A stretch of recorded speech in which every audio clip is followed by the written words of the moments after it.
Dosa di balik tirai. Di sebuah rumah kontrakan kecil di pinggiran kota, Ana, seorang perempuan berusia 35 tahun, tinggal bersama adiknya bernama Siska yang masih berusia 20 tahun. Ana baru saja bercerai dari suaminya dan memilih tinggal jauh dari hiruk pikuk kota untuk menenangkan diri. Rumah itu sederhana tetapi nyaman, dengan sebuah ruang tamu kecil yang dipisahkan dari dapur oleh tirai tipis berwarna krem. Namun, ada sesuatu yang aneh tentang rumah itu. Setiap malam, suara langkah kaki terdengar di balik tirai. Meskipun tidak ada orang lain selain mereka berdua, Ana selalu merasa ada yang mengawasi. Tetapi ia menepis pikirannya sebagai halusinasi akibat lelah. Suatu malam, Siska pulang terlambat dari pekerjaannya di sebuah kafe. Ketika ia membuka pintu, ia mendapati Ana sudah tertidur di sofa ruang tamu. Namun, yang membuatnya terkejut adalah tirai dapur yang bergoyang meskipun tidak ada angin. Merasa ada yang janggal, Siska memberanikan diri mendekati tirai itu. Saat ia mengangkat tirainya, tidak ada apa-apa di baliknya, hanya dapur gelap yang sunyi. Ia menghela napas lega, tetapi ketika ia berbalik untuk menuju kamar, ia merasa ada seseorang yang mengamatinya di balik tirai yang baru saja ia periksa. Siska buru-buru masuk ke kamar dan menutup pintu rapat-rapat. Keesokan paginya, Siska menceritakan apa yang ia alami kepada Ana. "Kak, aku rasa ada yang aneh di rumah ini," ujarnya dengan nada cemas. Ana hanya tertawa kecil. "Ah, kamu ini kebanyakan nonton film horor kali. Itu pasti cuma bayangan atau efek angin malam saja," jawab Ana sambil melanjutkan sarapannya. Namun di balik sikap santainya, Ana sebenarnya juga merasa ada sesuatu yang tidak beres. Malam sebelumnya, ia sempat mendengar suara langkah kaki di dapur.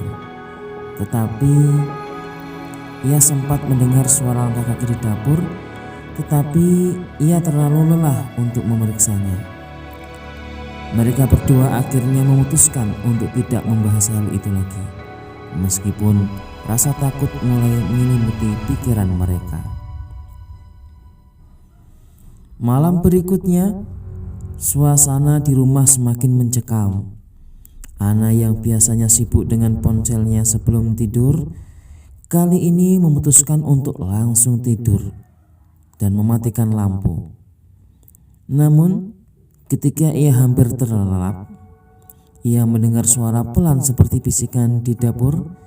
Ia mencoba mengabaikannya, tetapi suara itu semakin jelas, seperti seseorang menyebut namanya, "Ana, Ana."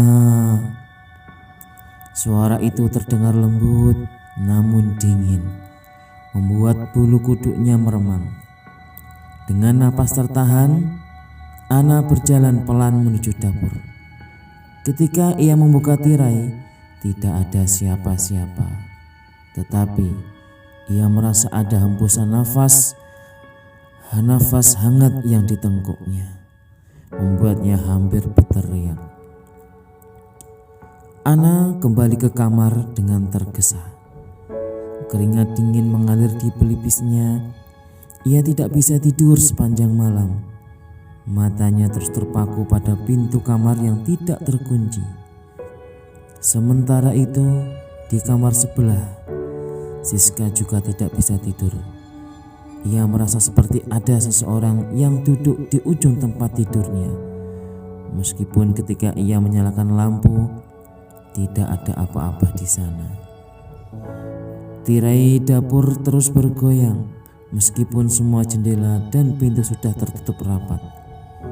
Di balik tirai itu, seolah ada bayangan yang samar yang mengintip, namun hilang saat diperhatikan. Malam itu terasa begitu panjang, seakan-akan rumah kecil itu menyimpan dosa yang belum terungkap. Pagi harinya, Ana memutuskan untuk memeriksa seluruh sudut rumah bersama Siska. Mereka menyusuri setiap ruangan, bahkan memeriksa bagian bawah lemari dan tempat tidur. Namun, semuanya tampak normal. Ketika mereka sampai di dapur, Ana menatap tirai itu dengan tajam. "Mungkin kita harus ganti tirai ini," ujar Ana sambil menyentuh kain yang terasa lembab dan dingin. Tapi Siska justru menyarankan untuk tidak memindahkannya. "Entah kenapa, rasanya seperti ada sesuatu yang melarang kita menggantinya," ucap Siska dengan suara pelan. Ana hanya mendesah panjang, tapi ia tidak bisa mengabaikan firasat buruk yang terus menghantuinya. Meski sinar matahari masuk ke rumah, perasaan tidak nyaman itu tak kunjung hilang. Malamnya, Ana memutuskan untuk tetap berjaga hingga larut. Siska sudah tertidur lebih dulu di kamarnya, meninggalkan Ana sendirian di ruang tamu. Ia membawa segelas teh panas untuk menemani. Matanya terus mengawasi tirai yang menjadi sumber ketakutan mereka selama ini. Angin dari luar sesekali membuat tirai bergoyang, namun Ana yakin kali ini tidak ada yang aneh. Tetapi saat ia hampir merasa tenang, tirai itu tiba-tiba tersibak sedikit, seolah ada tangan tak terlihat yang menariknya. Ana tertegun, tubuhnya membeku di tempat. Dari sela-sela tirai terlihat bayangan samar seorang pria berdiri diam dengan tubuh besar dan mata yang terlihat berkilauan dalam gelap. Ana mencoba berteriak, namun suaranya tercekat di tenggorokan. Bayangan itu perlahan mendekat, melewati tirai yang tetap diam di tempatnya.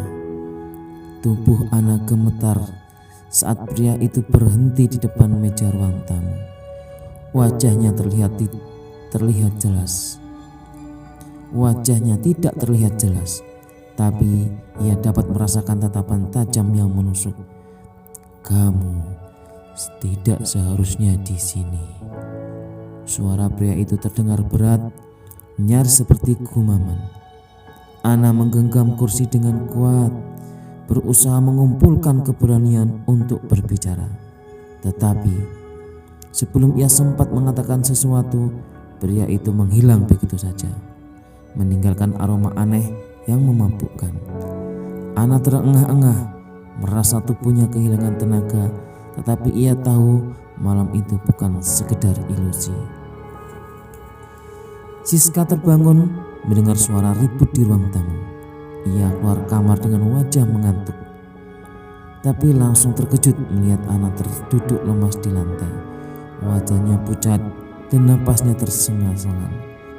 "Kak, apa yang terjadi, Kak?" tanya Siska panik sambil membantu Ana berdiri. Dengan suara gemetar, Ana menceritakan apa yang baru saja dilihatnya. Namun Siska justru merasa heran. "Kak, aku juga pernah melihat bayangan itu, tapi dia hanya diam di dapur," ucap Siska dengan nada pelan, seolah takut suara mereka akan terdengar. Mereka saling berpandangan, mencoba mencari jawaban atas misteri ini. Namun hanya ketakutan yang terus menghantui pikiran mereka. Setelah malam itu, suasana di rumah semakin mencekam. Ana dan Siska mulai merasakan kehadiran sosok itu setiap saat, bahkan di siang hari. Tirai dapur seperti hidup, seringkali bergoyang tanpa sebab. Suatu sore, ketika Ana sedang mencuci piring, ia merasa ada yang berdiri di belakangnya. Dengan cepat ia berbalik, tetapi tidak ada siapapun. Namun aroma aneh yang ia rasakan malam sebelumnya kembali tercium. "Dia ada di sini," bisik Ana kepada dirinya sendiri. Siska yang mendengar suara itu dari ruang tamu hanya bisa diam sambil memeluk lututnya. Ketakutan mereka semakin nyata, seakan tirai itu menjadi penghubung antara dunia mereka dan sesuatu yang lain, sesuatu yang gelap dan penuh dosa. Malam itu ketegangan mulai mencapai puncaknya. Siska mencoba tidur lebih awal, tetapi suara aneh dari dapur terus mengusik pikirannya. Bisikan-bisikan pelan terdengar, seolah-olah memanggil namanya. Dengan enggan ia bangkit dari tempat tidur dan menuju dapur. Tirai itu bergoyang pelan. Dan ketika ia mendekat, ia melihat bayangan pria yang pernah Ana ceritakan. Kali ini bayangan itu lebih jelas dengan sosok tinggi besar dan mata yang berkilauan memandangnya dari balik tirai. "Kemarilah." Suara berat itu terdengar lirih namun memikat. Tubuh Siska mematung. Ia merasa seperti ditarik oleh sesuatu yang tak terlihat. Ketakutan bercampur dengan sensasi aneh yang membuatnya bingung. Siska mencoba melawan, tapi tubuhnya seperti tidak mendengar perintah. Ia meraih tirai dan dengan tangan gemetar menyibaknya. Di balik tirai, dapur terlihat kosong, tetapi hawa di sekitarnya berubah menjadi dingin. Aroma aneh kembali tercium, membuatnya merasa pusing. Saat Siska berbalik untuk kembali ke kamar, ia dikejutkan oleh sentuhan lembut di pundaknya. Ketika ia menoleh, tidak ada siapapun di sana. Namun, ia merasa ada hembusan napas di telinganya dan sebuah bisikan pelan terdengar, "Jangan lari." Siska segera berlari ke kamar, menutup pintu dan menangis dalam ketakutan. Namun di dalam dirinya ada perasaan lain yang ia tidak bisa jelaskan, seperti ada magnet yang membuatnya ingin kembali ke tirai itu. Sementara itu di kamar lain, Ana juga tidak bisa tidur. Ia merasa rumah itu semakin menyesakkan, seolah ada sesuatu yang terus mengawasi. Ia teringat pengalaman malam sebelumnya. Ketika ia melihat bayangan pria itu di ruang tamu, Ana merasa ada rahasia yang belum terungkap di balik tirai dapur. Dengan keberanian yang tersisa, ia keluar dari kamar dan menuju dapur. Suasana hening, hanya suara jam dinding yang terdengar saat Ana berdiri di depan tirai. Ia merasakan kehadiran yang kuat. Ia mengeluarkan tangannya hendak menyentuh tirai itu. Namun tiba-tiba tirai tersibak sendiri. Bayangan pria itu kembali muncul. Kali ini lebih dekat, membuat Ana terpaku di tempat. Sosok itu melangkah keluar dari bayang-bayang. Tubuhnya terlihat lebih nyata, namun tetap seperti transparan. Wajahnya tampan, namun matanya menyiratkan sesuatu yang gelap dan penuh dosa. "Ana, kamu milikku." Suara itu terdengar lembut namun memerintah. Ana ingin berteriak, tetapi tubuhnya terasa lemah. Sosok itu mendekat, jarak mereka hanya beberapa inci. Hembusan nafas hangatnya terasa di wajah Ana, membuatnya bingung antara takut dan terpesona. "Jangan melawan," bisik sosok itu sambil menyentuh pipi Ana dengan jemarinya yang dingin. Sensasi itu begitu aneh, seakan ia berada di antara dunia nyata dan mimpi. Ana terhanyut meskipun pikirannya menjerit untuk pergi. Pagi harinya, Ana dan Siska saling memandang dan memutuskan untuk pergi dari rumah itu. Namun bayangan itu muncul lagi. Kali ini terlihat lebih jelas. "Kalian tidak bisa pergi." Suara berat itu menggema, membuat keduanya terpaku. Mereka menyadari dosa di balik tirai itu telah mengikat mereka dan tak ada jalan keluar.